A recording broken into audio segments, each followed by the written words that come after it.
Download कर सकते।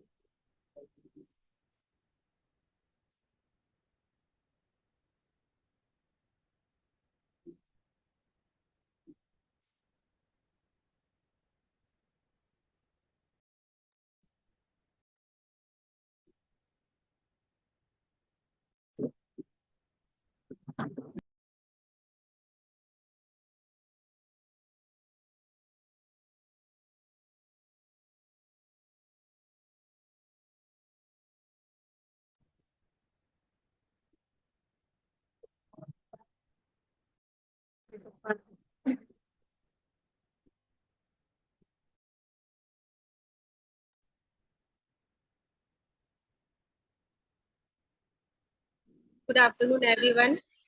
मैं Mrs Savita Rani Verma, assistant professor Columbia College Raipur Chhattisgarh से बुला लेते हैं।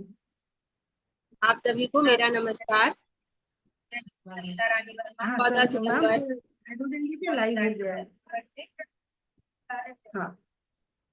आप सभी को मेरा नमस्कार।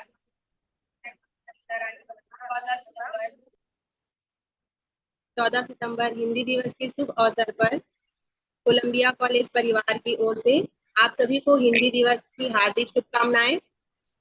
आज हम सभी एक बार पुनः ऑनलाइन मोड पर लेक्चर सीरीज के लिए उपस्थित हुए हैं।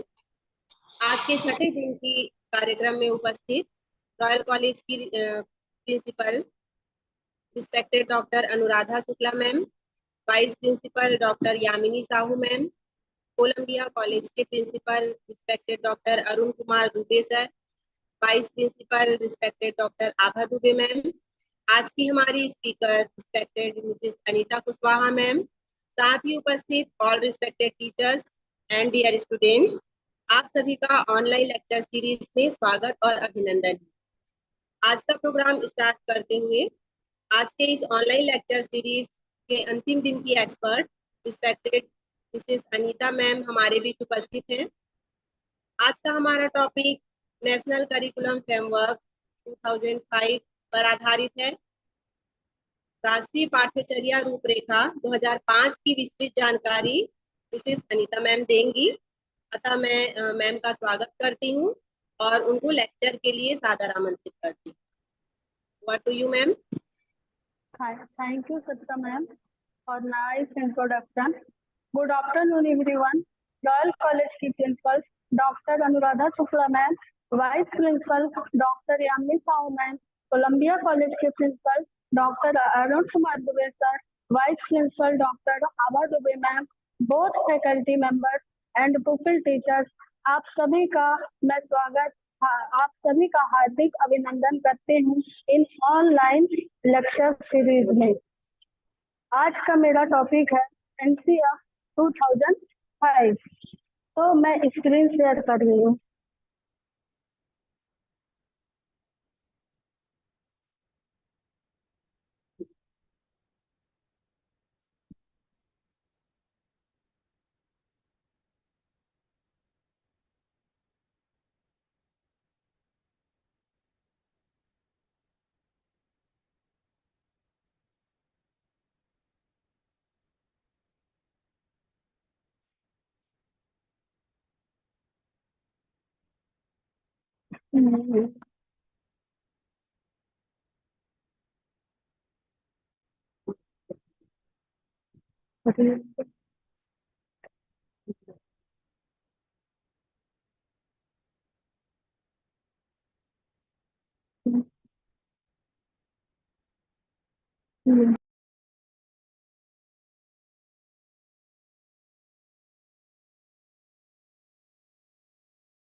आप सभी अपना वीडियो ऑन कर लें।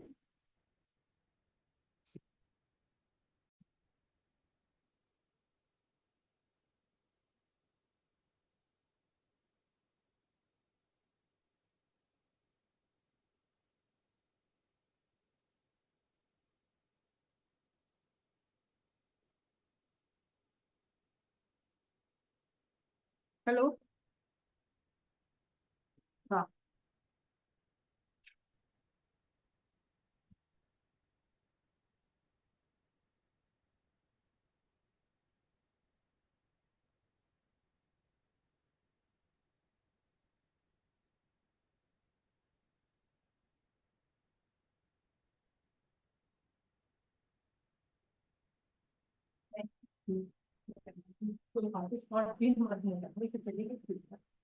स्पीकर।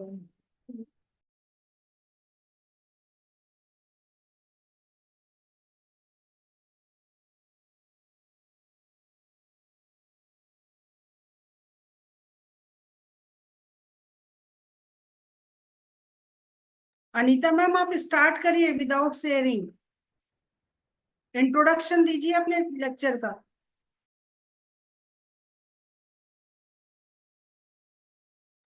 Yes ma'am. आज का मेरा टॉपिक है एनसीएफ 2005, जो बहुत ही इम्पोर्टेंट टॉपिक है। ऑलमोस्ट सभी एग्जाम्स के लिए डिस्कस करेंगे। बहुत ही बड़ा डॉक्यूमेंट है एनसीएफ, बट जो भी इम्पोर्टेंट पॉइंट्स हैं उसको एक कंसाइज वे में समझने की कोशिश करेंगे, ताकि हम सभी को वो काम के चीजें याद रहे और हम एग्जाम्स में अप्लाई कर पाए। तो सबसे पहले हम देखेंगे एनसीएफ क्या है। एनसीएफ का पूरा नाम क्या है?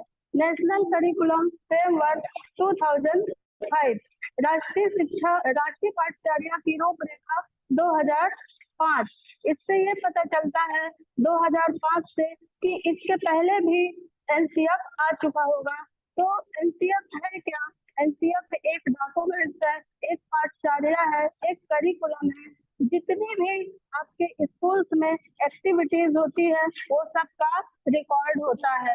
और हम समझेंगे कि सिलेबस इसका एनसीएफ का जस्ट एक पार्ट है।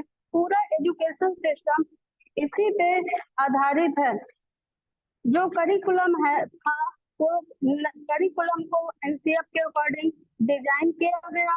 और चाहे हमारे वो सिलेबस हो, चाहे टीचर का पढ़ाने का तरीका हो, चाहे बच्चों का सीखने का ढंग हो, चाहे कोई भी डॉक्यूमेंट बच्चे की बेहतरी के लिए ही आता है। ये फोर्थ एनसीएफ है, एनसीएफ 2005। इससे एनसीएफ को सबसे पहले किसने प्रिपेयर किया? तो एनसीईआरटी के द्वारा प्रिपेयर किया गया। एक होता है एनसीएफ टीई, जो टीचर एजुकेशन को रेगुलेट करता है।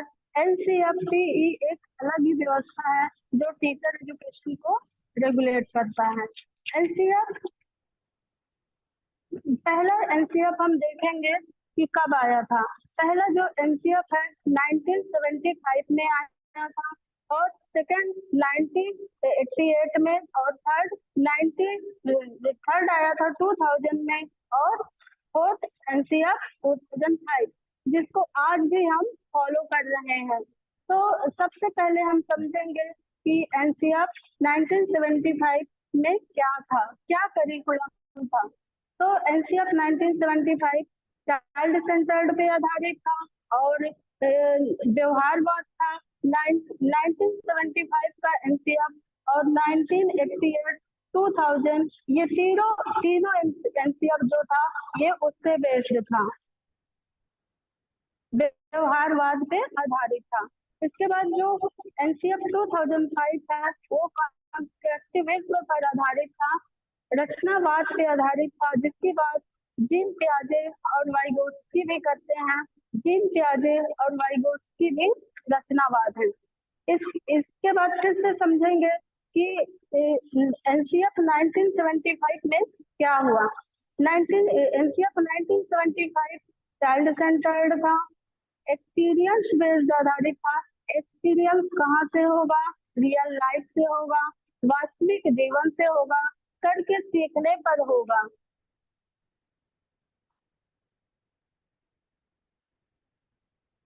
सेकंड है दूसरा एनसीएफ कब आया? 1988 में। दूसरा एनसीएफ का सबसे ज्यादा फोकस था इंटीग्रेशन साइंस एंड टेक्नोलॉजी पे था। जैसे जैसे एनसीएफ आते गया नया नया चीजें ऐड होते गया। जैसे 1975 में जो एनसीएफ आया था, उसके बाद 1988 में आया। तो कोई भी डॉक्यूमेंट्स आते हैं तो पूरा परफेक्ट नहीं आता, ना ही उसमें ऐसा भी नहीं है कि कोई कमियां ना हो, लेकिन जो नेक्स्ट डॉक्यूमेंट्स आता है, जो रिवाइज होता है, तो उसमें नई जानकारी ऐड कर दी जाती है। तो ये सब का एक समरी है। तीसरा एनसीएफ है 2000, एनसीएफ 2000 पे क्या हुआ, इंक्लूसिव एजुकेशन की बात की गई कि एनसीएफ 2000 पे इंक्लूसिव एजुकेशन इन्वायरमेंट होना चाहिए बच्चों को पढ़ाने के लिए।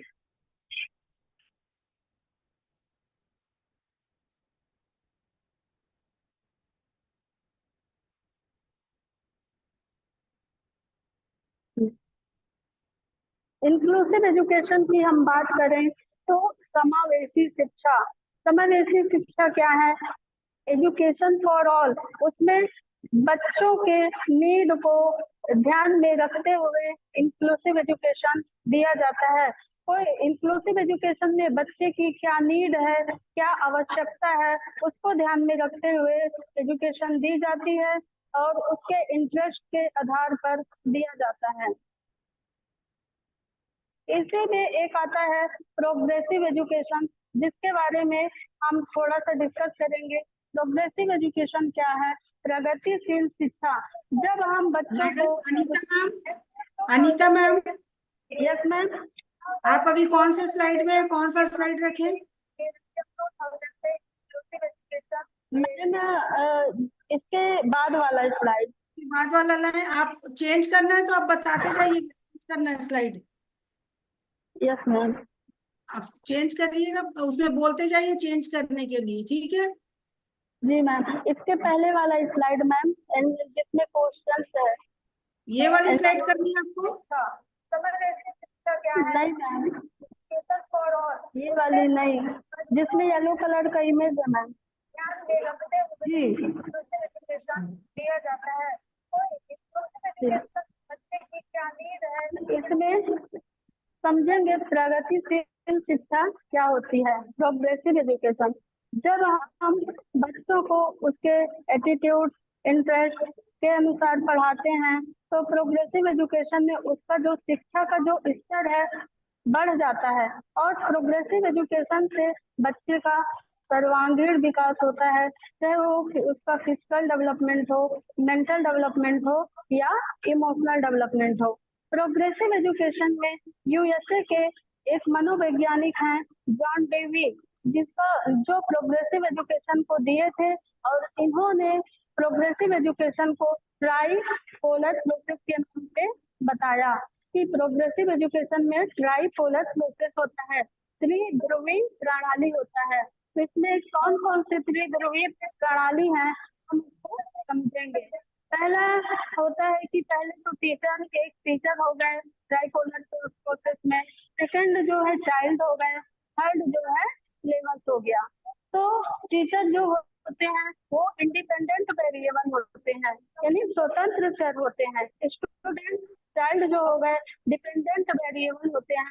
जो चाइल्ड होते हैं वो टीचर पर डिपेंड होते हैं। और सिलेबस जो हो गया इंटरमीडिएट वेरिएबल हो गया, जो मध्यस्थ चर हो गए, बढ़ जाता है। ये हुआ प्रोग्रेसिव एजुकेशन। फिर एक होता है चाइल्ड सेंटर्ड एजुकेशन, बाल केंद्रित शिक्षा। बाल केंद्रित शिक्षा ऐसी शिक्षा है जिसमें हम बच्चे को सेंटर में रखकर, केंद्र बिंदु मानकर शिक्षा देते हैं। बच्चे की क्षमताओं को ध्यान में रखते हुए शिक्षा देते हैं। भारत में बाल केंद्रित शिक्षा का श्रेय एक मनोवैज्ञानिक है, गिजू भाई, उनको जाता है। अब इसका हम प्रिंसिपल्स देखेंगे। मैम प्रिंसिपल्स वाला स्लाइड।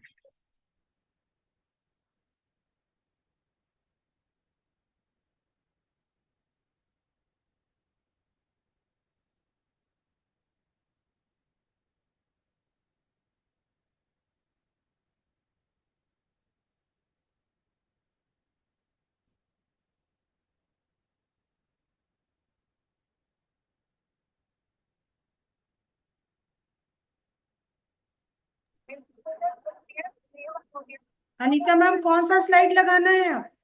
मैम प्रिंसिपल सिद्धांत, मार्गदर्शी सिद्धांत का सिद्धांत।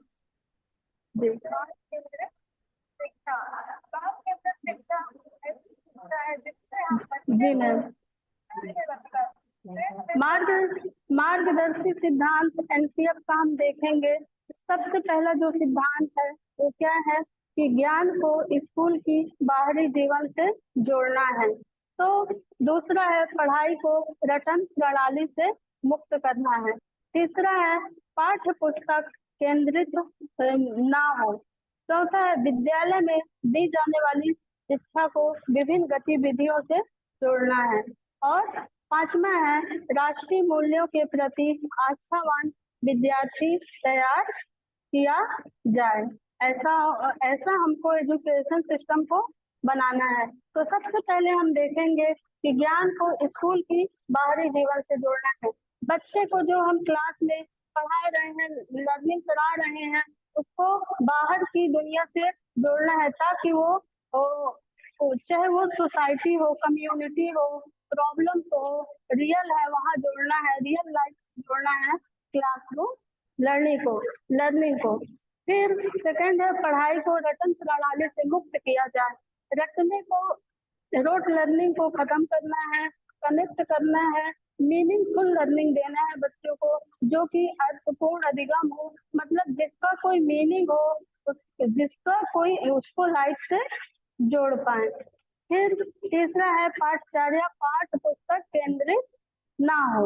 इसमें जो पाठचर्या है वो पाठ पुस्तक केंद्रित ना हो, ये बाल केंद्रित होना चाहिए। जैसे बच्चों को आप हर एक ढंग से जांच पाए, समझ पाए, होलिस्टिक अप्रोच में सर्वांगीण विकास हो बच्चे का। जैसे बच्चे का चहुमुखी विकास होना चाहिए, फिजिकल हो, मेंटल हो, इमोशनल डेवलपमेंट में होना चाहिए। और चौथा है विद्यालय में दी जाने वाली शिक्षा को विभिन्न गतिविधियों से जोड़ना। एक्टिविटी बेस्ड लर्निंग होना चाहिए, जिससे बच्चों को लर्निंग करने में भी अच्छा लगे और उनको सिखाने में भी अच्छा लगे। पांचवा है राष्ट्रीय मूल्यों के प्रति आस्थावान विद्यार्थी तैयार किए जाए। मतलब बच्चों को नैतिकता का विकास करना है, बच्चों को नैतिक शिक्षा के बारे में बताना है, राष्ट्रीय मूल्यों के बारे में बताना है।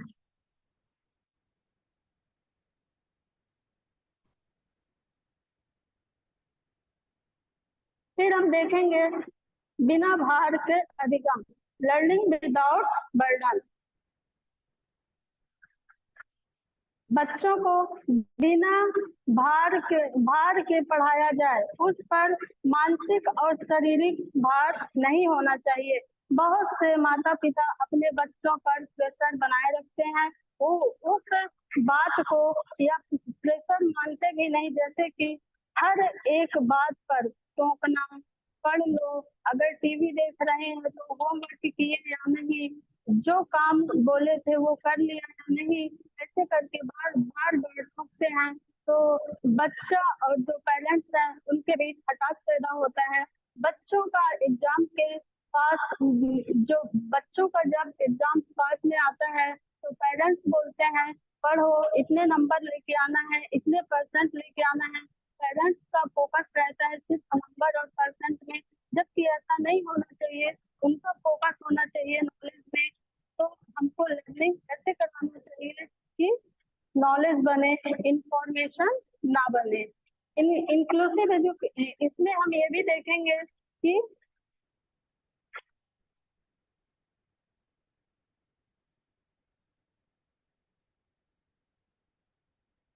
जी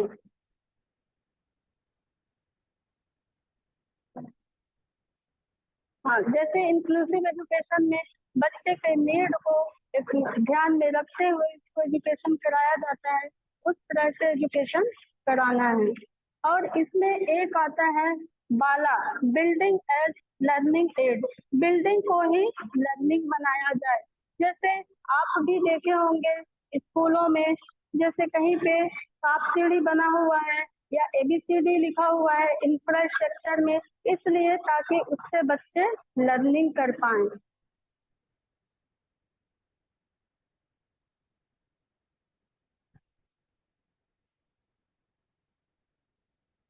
अब हम देखेंगे भाषा कौशल। एनसीएफ में भाषा के 4 कौशलों की बात की गई है। वो कौन कौन सी है? Listening, speaking, reading, writing. Listening, इसको हम ऐसे भी याद रख सकते हैं, LSRW। तो और इससे हिंदी में प्रोबोपाली ऐसे भी याद रख सकते हैं। लिसनिंग जो होता है, सुनना जो होता है, ये श्रवण कौशल होता है। बोलना, स्पीकिंग, मौखिक अभिव्यक्ति होता है। पढ़ना, रीडिंग, 2 प्रकार का होता है रीडिंग, वाचन कौशल। एक होता है लाउड रीडिंग, एक होता है साइलेंट रीडिंग। लिखना, लिखित अभिव्यक्ति। इसमें हम ये समझेंगे कि सुनना, सुन के हम रिसीव करते हैं, और जैसे रीडिंग, पढ़ना, पढ़ के भी हम रिसीव करते हैं। तो ये दोनों लिसनिंग और रीडिंग ये रिसेप्टिव स्किल्स में आते हैं। और स्पीकिंग एंड राइटिंग, स्पीकिंग बोल के हम अपने भाव को अभिव्यक्त करते हैं, लिख के भी हम अपने भाव को अभिव्यक्त करते हैं। तो ये रिसेप्टिव स्किल्स हो गया, नहीं ये एक्टिव एक्सप्रेसिव स्किल्स हो गया, सॉरी।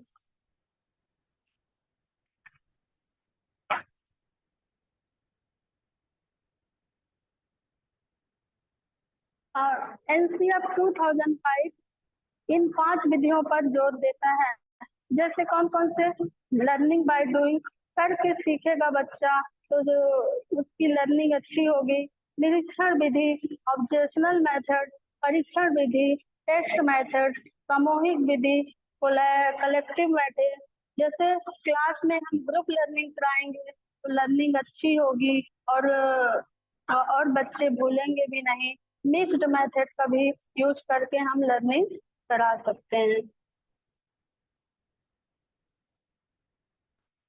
हम सुझाव देखेंगे। सतत एवं व्यापक मूल्यांकन। एलसीएफ कंटिन्यूअस, सतत, कम्प्रिहेंसिव, व्यापक और इवैल्यूएशन मूल्यांकन। कम्प्रिहेंसिव मतलब हर एक पक्ष में बच्चे को हर एक पक्ष में बच्चे को जज करना है। जैसे शैक्षिक और सहशैक्षिक। शैक्षिक होता है जैसे पेन पेपर से संबंधित, और सह शैक्षिक होता है खेल कूदना, दौड़ना, पढ़ना, जितनी भी चीजें हैं ये सह शैक्षिक में आता है। मूल्यांकन के अंदर आकलन हो गया, मापन हो गया, ये सब आते हैं। आकलन में आप ये देखते हैं कि बच्चा कैसे सीखता है। मूल्यांकन में, मापन में आप ये देखते हैं कि कितने % सीखा, उसको हम मापते हैं। और मूल्यांकन क्या होता है? ओवरऑल जजमेंट के लिए होता है, फीडबैक के लिए भी होता है, और इम्प्रूवमेंट के लिए भी होता है।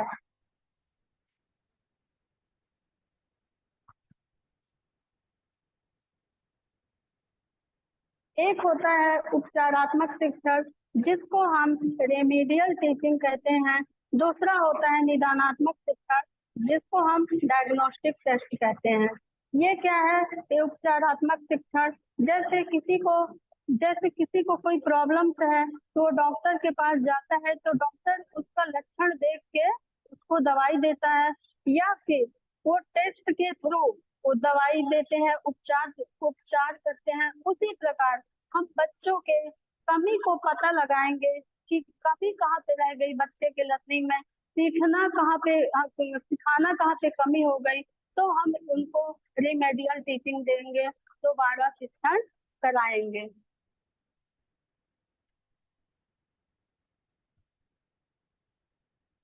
सेकंड है सूचना और ज्ञान।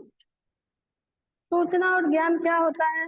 एक ऐसी आइडेंटिटी क्रिएट हो बच्चे की, सामंजस्य स्थापित करे, जो अपने आसपास भी देश के लिए बेहतर कर पाए। लर्निंग ऐसे मत कराइए कि वो इंफॉर्मेशन बन जाए, लर्निंग ऐसी होनी चाहिए कि वो नॉलेज बन जाए। जैसे इंफॉर्मेशन ये नहीं मानते कि बहुत नॉलेजेबल है, इंफॉर्मेशन तो गूगल में भी बहुत है, पर हम क्या सभी चीज को समझ पाते हैं, नहीं समझ पाते हैं। तो अगर समझ पाते हैं तो बहुत अच्छी बात है। इंफॉर्मेशन जो होता है उसको हम रियल लाइफ से कनेक्ट कर पाए ताकि वो नॉलेज बन जाए।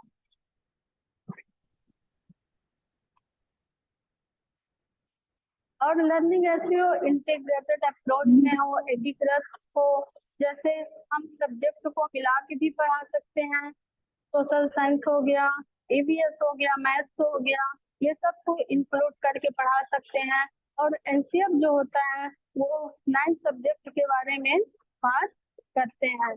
तो थोड़ा सा यहाँ पे हम भाषा के बारे में समझेंगे कि लैंग्वेज एनसीएफ के बारे में क्या कहना है, एनसीएफ का लैंग्वेज के बारे में क्या कहना है। एनसीएफ का कहना है कि जो लैंग्वेज है वो बच्चे का जो मदर टंग जो लैंग्वेज होता है उसमें शिक्षा दी जाए। दूसरा होता है दूसरा लैंग्वेज उसका होता है, स्कूल में अगर कोई हिंदी बोल रहा है तो उसका सेकेंड लैंग्वेज हो गया। तीसरा हो गया मॉडर्न इंडियन लैंग्वेज। पहला लैंग्वेज अगर बच्चे के घर में हिंदी बोलते हैं तो मदर टंग हो गया। दूसरा स्कूल में अंग्रेजी बोलते हैं तो वो दूसरी भाषा हो गई। और तीसरा कोई भी एक मॉडर्न इंडियन लैंग्वेज होती है। दूसरी बात, इसमें भाषा के बारे में बात की गई है 3 लैंग्वेज की जो कोठारी आयोग ने की थी। ये 1964 से 66 के अराउंड आया था 3 लैंग्वेज फॉर्मूला। इसमें यही बताया गया है कि पहली भाषा हिंदी बोलते हैं तो दूसरी भाषा इंग्लिश और तीसरी भाषा मॉडर्न इंडियन लैंग्वेज।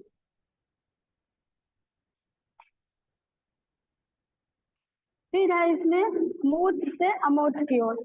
मूर्त चीजों को हम टच और फील कर सकते हैं, अमूर्त चीजों को नहीं। तो बच्चों को ज्ञान ऐसे करवाना है कि पूर्व ज्ञान से नए ज्ञान को जोड़ना है।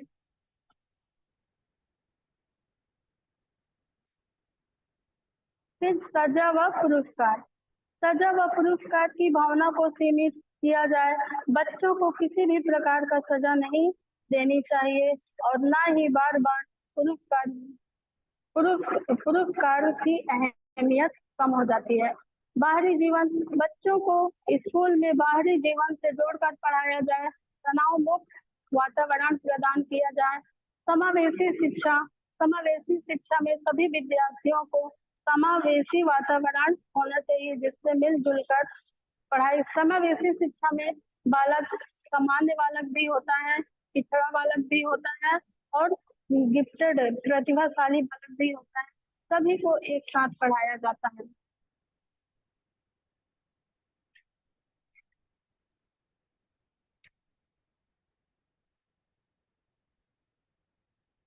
फिर हम अब देखेंगे विशेषताएं। एनसीएफ 2005 की मेन विशेषता यही है कि बर्डन को कम कर लो। एक रिपोर्ट थी 1993 की, प्रोफेसर एस पाल की हेड करते हुए रिपोर्ट की समिति की, लर्निंग विदाउट बर्डन, शिक्षा बिना बोझ के, जो कि हमारा एजुकेशन सिस्टम है वह रखने पर ज्यादा जोर दे रहा है। एक तरह से रिजिडनेस है। बच्चा को एग्जामिनेशन का डर जो होता है, बच्चा को बच्चा का जो बस्ता होता है उससे भारी होता है, स्कूल लेकर जाता है उससे भारी होता है। तो उसको कम किया जाए, लोड लर्निंग को खत्म किया जाए।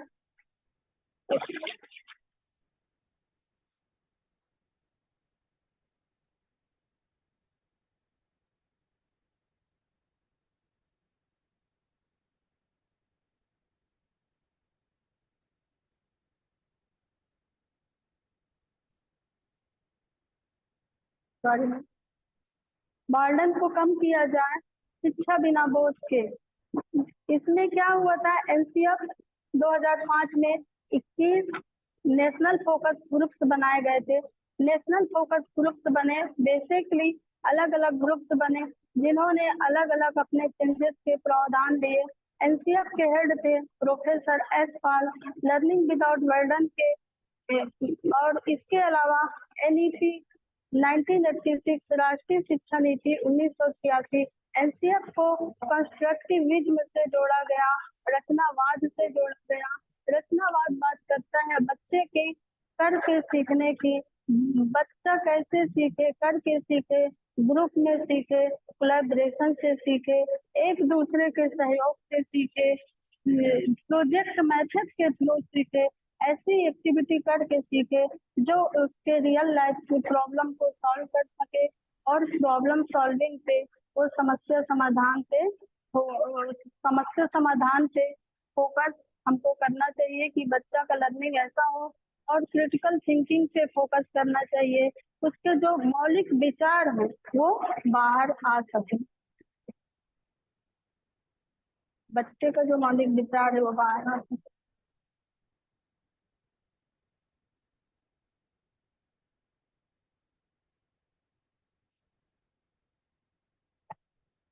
एनसीएफ 2005 की विशेषताएं।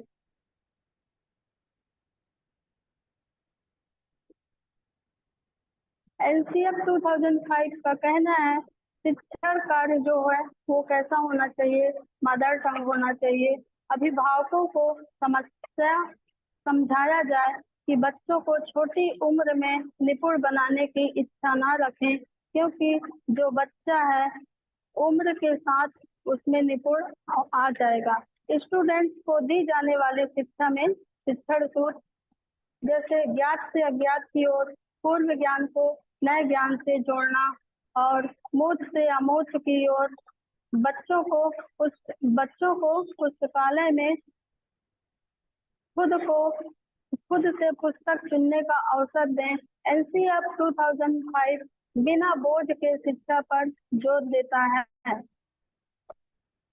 हम सबको शिक्षण अधिगम में मातृभाषा का प्रयोग करना चाहिए। किसी प्रकार की सूचना को ज्ञान मानने से बचना है। सह शैक्षिक गतिविधियों में स्टूडेंट्स के अभिभावकों को शामिल किया जाए। समावेशी शिक्षा पर बल दिया जाए। कक्षा कक्ष बाल केंद्रित हो और बालक के चहुमुखी विकास पर आधारित हो।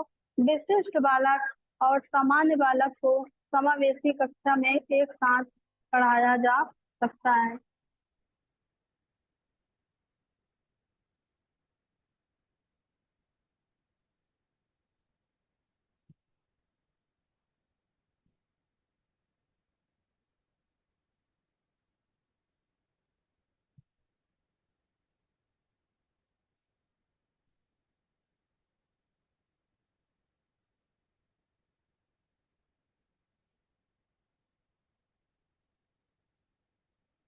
ज्ञान को जीवन से जोड़ना, छात्रों में भविष्य की चुनौतियों से निपटाने के लिए तैयार करना, बच्चों में नैतिक मूल्यों, नागरिक जिम्मेदारी, न्याय के प्रति सम्मान आदि को विकसित करना, शिक्षा को तनाव से मुक्त बनाना।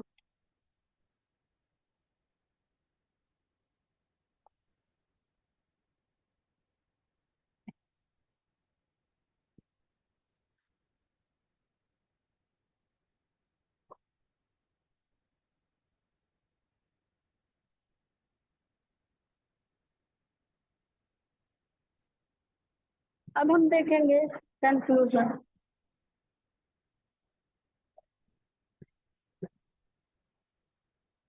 एनसीएफ से हमने क्या सीखा, क्या जाना।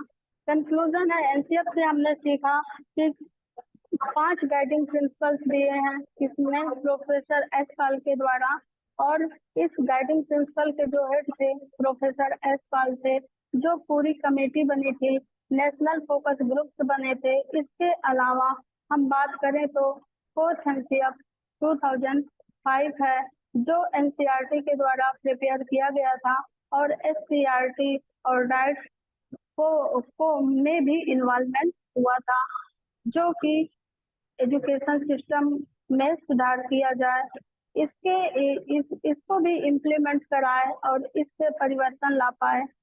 इस चीज को भी फोकस किया गया कि इसके स्कूल एजुकेशन सिस्टम के लिए लगभग एनसीएफ को कितने भाषाओं में ट्रांसलेट किया गया, 22 भाषाओं में ट्रांसलेट किया गया और 17 स्टेट में लागू हुआ।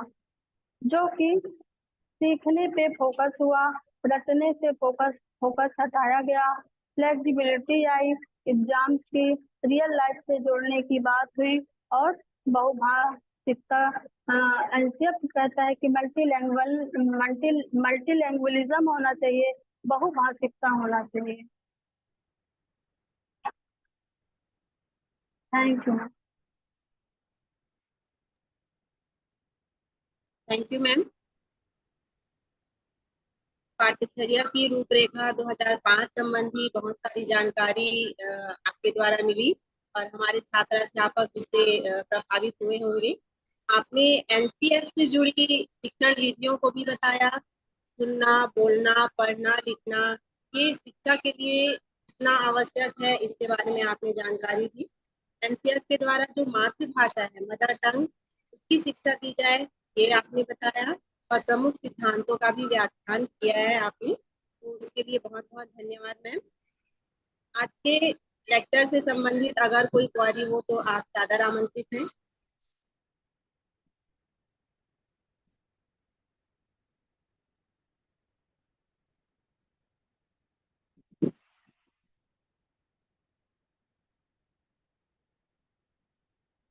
हमारे छात्र अध्यापक, आपको किसी प्रकार की कोई शंका है तो आप पूछ सकते हैं।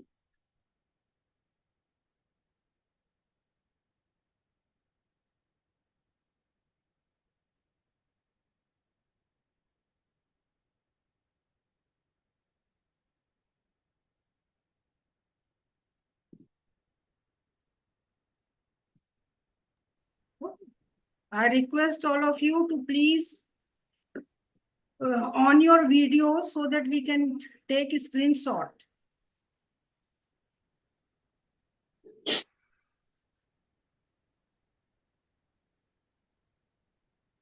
ले लीजिए।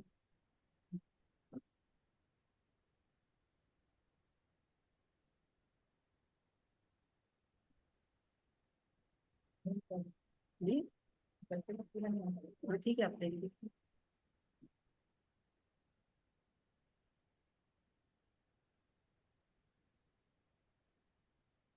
Okay,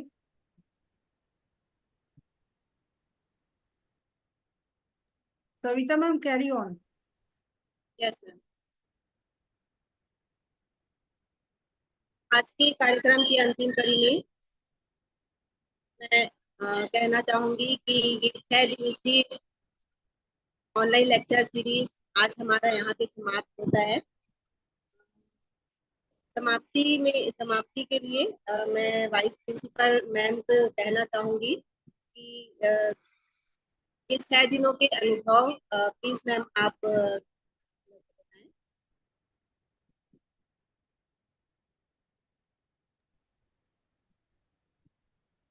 Good afternoon, everyone. This is the last and concluding day of our 6 days lecture series. We organize this series in association with our MOU partner, Royal College, Rajnath. So this 6-day national series was started from 9th of September. And today, this is the concluding day. And in the very first day, we have a resource person from Royal College, Mr. M.S. Narang sir, who elaborated the national integration through Nai Talim.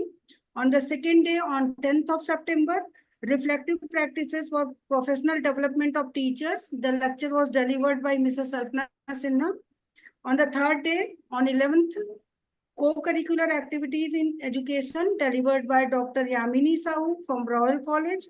On the fourth day, on 12th September, child work versus child labor delivered by Mrs. Ranjana Thakur from Columbia College. On the fifth day, importance of project work in teaching delivered by Dr. Sandhya Mohebe from Royal College. And in this day today, we have our resource person, Mrs. Anita Kuswaha from Columbia College.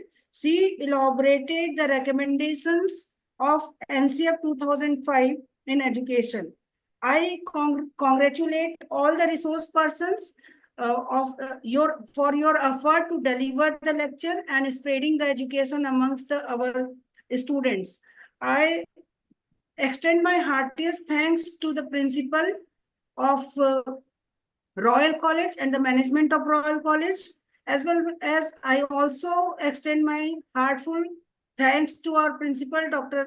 Arun Kumar Dubey sir. Because of his support and guidance, we have successfully accomplished this 6-day lecture series. I also thanks to all the teachers, teaching staff, non-teaching staff of both the colleges. Because of them, we have completed this lecture series successfully. I also thanks to the students of both the college. Because of them, we have delivered our plannings to spread education, to spread awareness amongst the students of both the college. I thanks all of you on behalf of Columbia College and on behalf of Royal College. Thank you, everyone. Thank you, ma'am. Thank you, ma'am. Thank you, Thank you so ma'am. much.